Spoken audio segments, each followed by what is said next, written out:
ហ្នឹងហើយបងប្អូនទាំងអស់គ្នាហ្នឹងហើយខ្ញុំបងរៀនអំពីរបៀបធ្វើ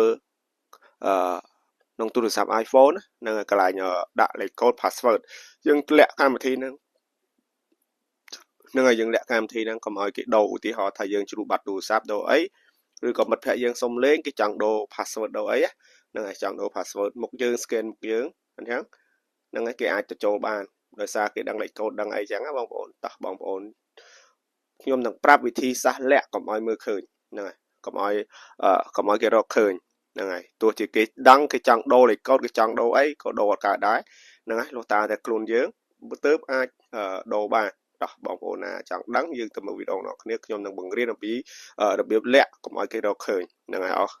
ណាយើងទៅមើលទាំងអស់គ្នាហ្នឹងហើយដំបូងគឺយើងចូល setting បងប្អូនហើយយើងចូល setting យើង scroll មើលហ្នឹងហើយយើងទៅមើលសញ្ញាហ្នឹងមានអត់នេះគឺមានបងប្អូនសញ្ញាដែលគេ scan មកយើងដូរ password ដូរអីហ្នឹងបងប្អូនហ្នឹងគឺមានតែបើសិនជាយើងចង់បាត់យើងចូលទៅកន្លែងនេះមួយទៀតយើងនេះចុចមកឃើញសញ្ញាដែលខ្ញុំដាក់ណាយើងចុចពីលើហ្នឹងមួយទៀត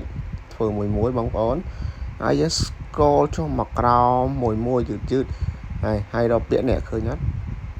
ហ្នឹងហើយ Face ID យើងហ្នឹងគ្រាន់តែកន្លែងហ្នឹងយើងក៏ចុចទៅពីលើហ្នឹងមកហើយយើងពាក្យ Don't allow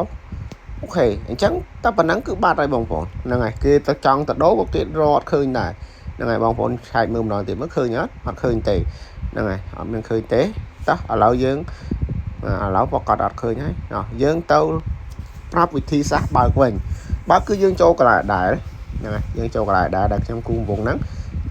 ហើយយើង scroll ទៅរកកន្លែងដែរហ្នឹងចុចក្រហមហ្នឹងហើយ scroll ទៅក្រោមយកកន្លែងហ្នឹងហើយ password ASD ហ្នឹងគ្រាន់តែយើងដាក់ allow វិញទៅគឺអូខេគឺវាមកវិញឯងបងប្អូនហ្នឹងហើយឃើញទេវាឡើងមកវិញហើយ